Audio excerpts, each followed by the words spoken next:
এই যে দেখুন পিঠেগুলো কত সুন্দর হয়েছে। পিঠে তো আপনারা অনেক রকমের তৈরি করে খেয়েছেন, তবে এই পিঠেটা একবার বাড়িতে তৈরি করে খেয়ে দেখুন, একদম নরম তুলতুলে, মুখে দেওয়ার সাথে মিলিয়ে যাওয়ার মতো, খেতে দারুণ লাগে।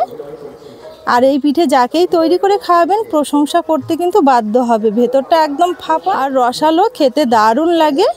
প্রত্যেকটা পিঠে কতটা লোভনীয় হয়েছে দেখুন, একদম নরম তুলতুলে, মুখে দিতেই মিলিয়ে যাবে। এই পিঠের স্বাদ এতটাই, সারা জীবনেও ভুলতে পারবেন না। ছোট থেকে বাড়ির বড়রা সকলেই খেতে কিন্তু খুবই পছন্দ করবে। নমস্কার বন্ধুরা, নতুন একটা পর্ব দেখার জন্য আপনাদের জানাই স্বাগত কাজলি ভিলেজ ফুড রান্নাঘরে। আজকে আবারও নতুনভাবে নতুন স্বাদে নরম তুলতুলে রসালো একটা পিঠে রেসিপি নিয়ে চলে এসেছি।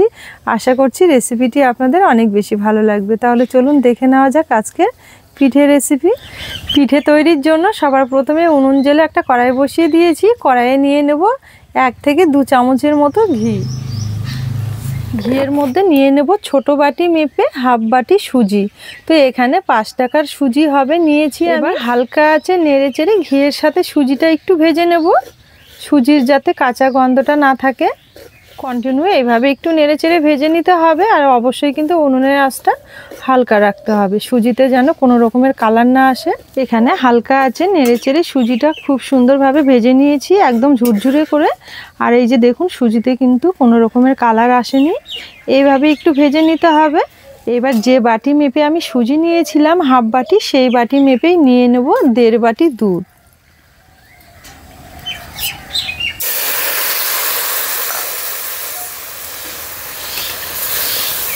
এবার একটু দুধের সঙ্গে সুজিটা ভালো করে নেড়ে চেড়ে মিশিয়ে নেব। এবার দেব হাফ বাটি ফ্রেশ নারকেল কোড়া। এই নারকেল কোড়াটা দেওয়ার জন্য পিঠেগুলো খেতে কিন্তু দারুণ লাগবে। এবার ভালো করে আবার একটু নেড়ে চেড়ে নেব। আর এই সময় কিন্তু উনুনের আঁচটা একদমই হালকা রাখতে হবে। আর দেব সামান্য একটু লবণ। হালকা আছে নেড়ে চেড়ে খুব সুন্দর একটা ডো বানিয়ে নিতে হবে। সুজিটা নেওয়ার সময় অবশ্যই একটু মেপে নেবেন। যদি 1 বাটি সুজি হয় তাহলে কিন্তু 2 বাটি দুধ বা জল নিতে হবে। আর যদি হাফ বাটি সুজি হয় তাহলে কিন্তু 1.5 বাটি দুধ বা জল নিতে হবে। তো এখানে আমি ডোটা তৈরি করার জন্য দুধ ব্যবহার করেছি। আপনারা চাইলে কিন্তু জলটা দিয়েও করে নিতে পারবেন, তবে কি দুধ দিয়ে করে নিলে পিঠেগুলো খেতে অনেক বেশি ভালো লাগে। এই যে দেখুন এখানে নেড়ে চেড়ে খুব সুন্দরভাবে একটা ডো বানিয়ে নিয়েছি। এবার নামিয়ে নেব। এবার একটু এইভাবে মেলে দেব, এতে করে তাড়াতাড়ি ঠান্ডা হয়ে যাবে। এদিকে দেখুন সুজিটা কিন্তু খুব সুন্দরভাবে ঠান্ডা হয়ে গেছে, তবে কি হালকা একটু কুসুম গরম রয়েছে। হালকা একটু গরম থাকতে থাকতে মেখে নিতে হবে। এবার হাত দিয়ে ভালো করে একটু মসৃণ করে মেখে নেব। এটা মেখে নিতে নিতে দেখবেন একদম সফট আর মসৃণ হয়ে যাবে। আর যত ভালো করে মাখা হবে পিঠেগুলো কিন্তু ততটাই নরম তুলতুলে আর সফট হবে।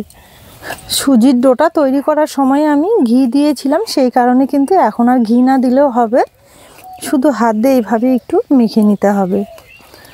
এইভাবে মেখে নিতে নিতে একদম সফট হয়ে যাবে। এই যে দেখুন এখানে কিন্তু খুব সুন্দরভাবে একদম সফট করে মেখে নিয়েছি। আর এইভাবে দেখলে দেখা যাবে একদম সফট হয়ে গেছে। সুজির যে দানাগুলো সেগুলো কিন্তু আর বোঝাই যাচ্ছে না, সেই কারণে একটু ভালো করে মেখে নিতে হবে। এবার এখান থেকে ছোট করে একটু লেচি কেটে নেব।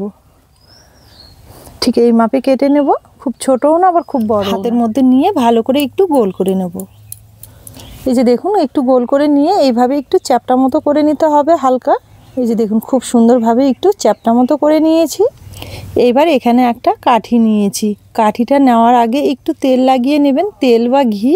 এবার কাঠিটা দিয়ে এইভাবে একটু ডিজাইন করে নেব।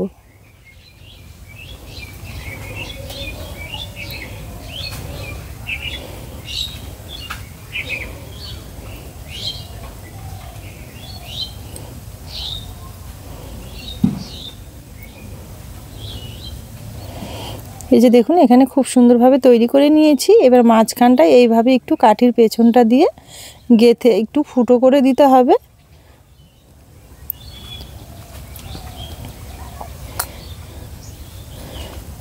এই যে দেখুন এখানে খুব সুন্দরভাবে একটা পিঠে তৈরি করে নিয়েছি।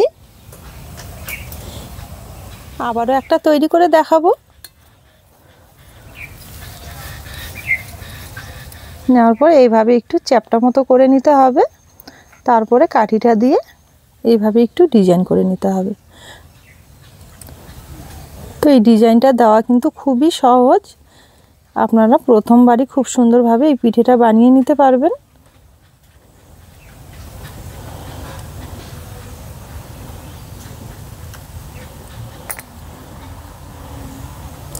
এই যে দেখুন এখানে আবার একটা খুব সুন্দরভাবে তৈরি করে নিয়েছি।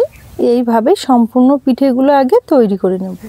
এই যে দেখুন এখানে সম্পূর্ণ পিঠেগুলো খুব সুন্দরভাবে তৈরি করে নিয়েছি।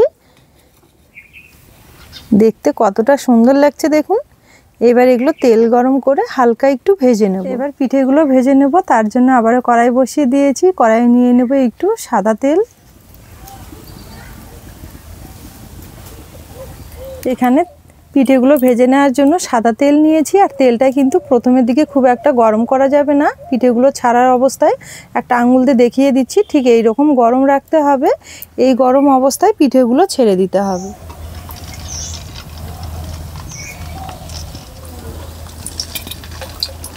তো এখানে বড় কড়াই নিয়েছি, সেই কারণে সম্পূর্ণ পিঠেগুলো একবারে তেলের মধ্যে ছেড়ে দেব। পিঠেগুলো ছেড়ে দেওয়ার পর সাঁড়াশি ধরে এইভাবে একটু তেলটা দুলিয়ে দেব।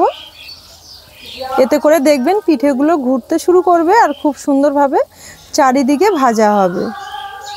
উনুনের আঁচটা হালকা রেখে পিঠেগুলো ভেজে নিতে হবে। এবার একটা একটা করে একটু উল্টে দেব। যখন দেখবেন হালকা একটু কালারটা চেঞ্জ হতে শুরু করবে তখন একটু করে উল্টে দিতে হবে। এই যে দেখুন খুব সুন্দর কিন্তু একটা কালার চলে এসেছে।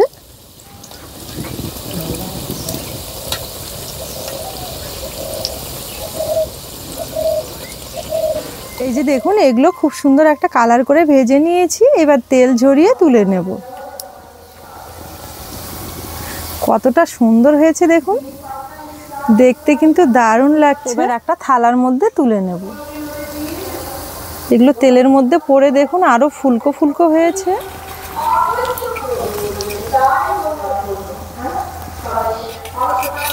তো এখানে সবগুলো ভেজে খুব সুন্দরভাবে তুলে নিয়েছি।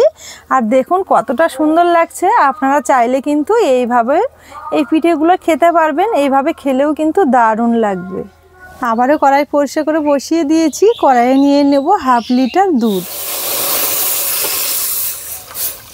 এবার দুধের মধ্যে দেব দুটো ছোট এলাচ, মুখগুলো একটু ফাটিয়ে দিয়েছি, এতে করে খুব সুন্দর একটা ফ্লেভার আসবে। এর মধ্যে দিয়ে দেব 4-5 চামচের মতো চিনি।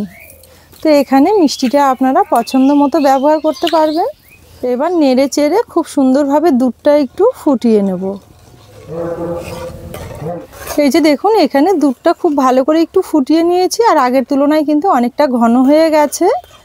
এবার এই ফুটন্ত দুধের মধ্যে দিয়ে দেব 3 থেকে 4 চামচের মতো গুঁড়ো দুধ। এই গুঁড়ো দুধটা দেওয়ার কারণে খেতে অনেক বেশি ভালো লাগবে, আর দুধটা কিন্তু আরও অনেক বেশি ঘন হয়ে যাবে। এবার গুঁড়ো দুধ দেওয়ার পর আবারও ভালো করে একটু নেড়ে চেড়ে মিশিয়ে নেব।